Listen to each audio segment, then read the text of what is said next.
Good evening. This is my explaining procedures video.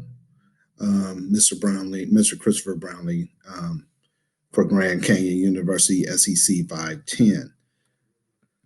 I want to go to the next slide. Procedure number one, we are commissioned to discuss two procedures that we can implement, within our classroom teaching math at Lawndale High School. These are some things that I want to do.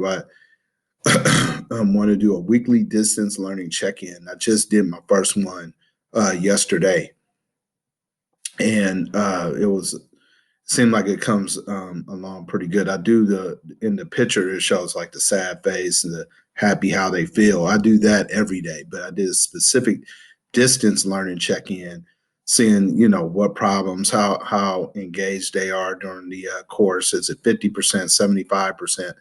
um, Questions like is slow, what's your problems and challenges?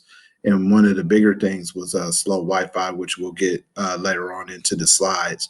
But it also says here on this slide, studies have shown that 86% of teachers report feeling uncertain, anxious, and overwhelmed. And if we feel that way, if that study shows that for educators, you can imagine how the students feel if we're not checking in with them on a consistent basis. Procedure number two that I want to implement is our exit tickets. Exit tickets will serve as an assessment of my instruction. I use this procedure effectively in a co-taught course where we had each student place their exit tickets in folders 1 through 5, where 1 being for not understanding and 5 being they can teach it, and it would drive our instruction to either reteach, do something a little different in the reteaching, and to have patients and then invite to tutoring if need be. This procedure is necessary to modify my instruction and adapt my lessons based on the information gathered. That's really, really important with this procedure to do this consistently.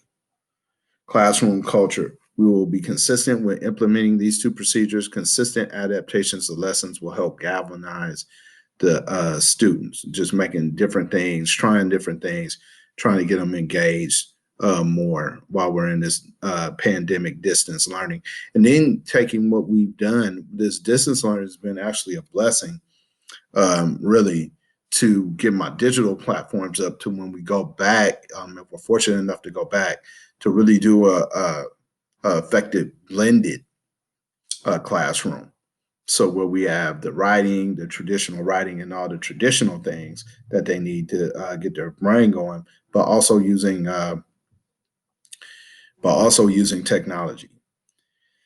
The digital check-in and exit tickets provide data for adjustments in my attitude towards the students. For example, in the latest digital check-in, the main problem is slow Wi-Fi for students. So I have to understand when they're not answering me, or things are coming back real slow, that they're really having a lot of lag time on their end, based on the hot spots and where they're at.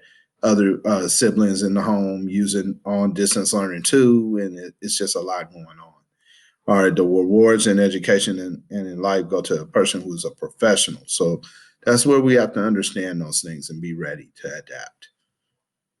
All right, challenges faced, slow Wi-Fi, as I just mentioned, figuring out how to incorporate collaborative groups, trying to figure that out and being confident in doing that within distance learning. That's by creating different rooms in Google Meet and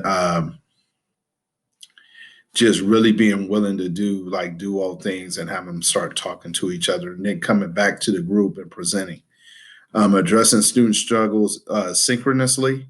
We can do that through our Go Guardian that we're going to discuss, and or asynchronously through how I produce my videos through this Screencastify.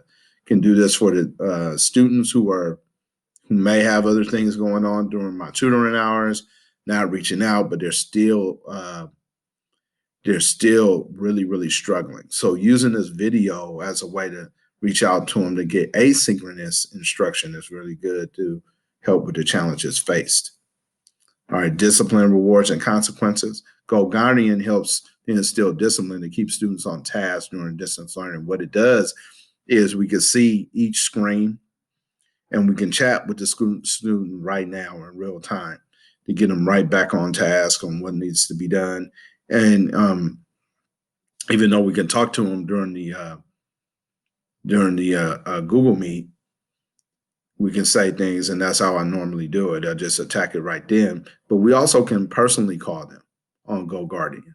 So we could do a personal phone call, virtual phone call on Go Guardian. That's one of the um, aspects that are in Go Guardian.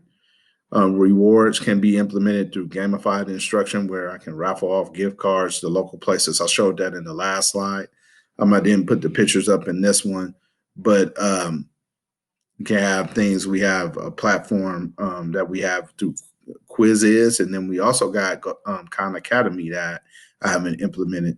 So we could do different points and stuff like that for them to be able to earn um,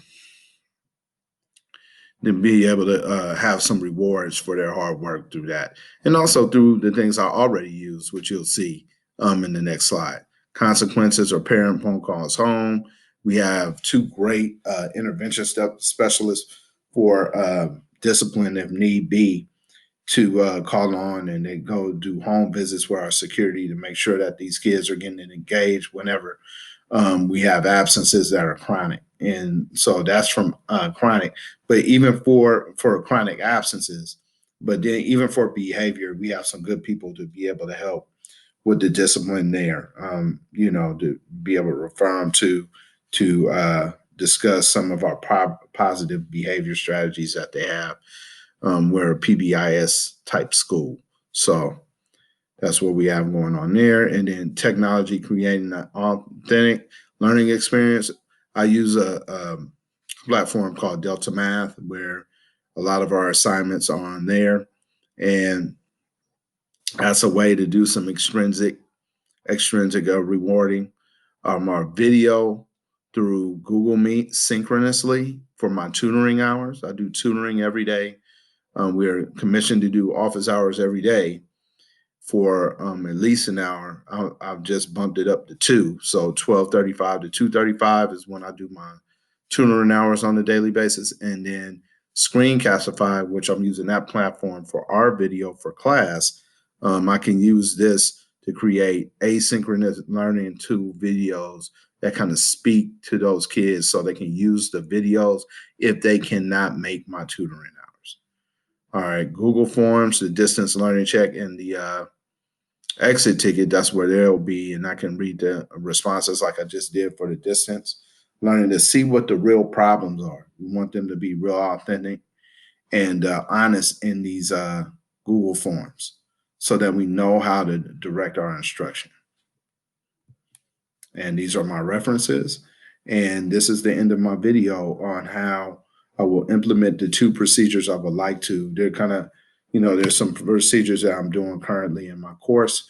And it's a pleasure doing this video for you guys. Thank you.